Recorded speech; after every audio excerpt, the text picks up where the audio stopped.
Hey guys, in this video I will show you how you can install Subway Surfers on PC. It's quite easy and straightforward, so let me show you how. First of all, open a browser and then you need to go to ldplayer.net and then hit search here.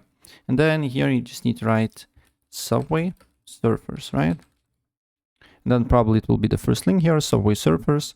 Then you hit download Subway Surfers on PC, save ldplayer to desktop, and once it's downloaded, click on it, right? Then on this window here, you need to install, then reject all the optional offers, and then wait until Subway LD Player is installed to your computer here. And after LD Player is installed, you should automatically be redirected to Subway Surfers installation page.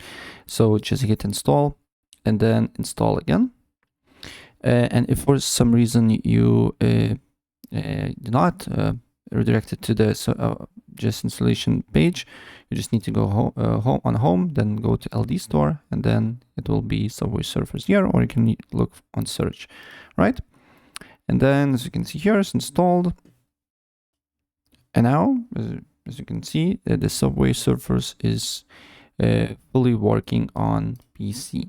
So yeah, that's pretty much it, what I wanted to show you. And if I help you out, please press like button and subscribe for more. Take care.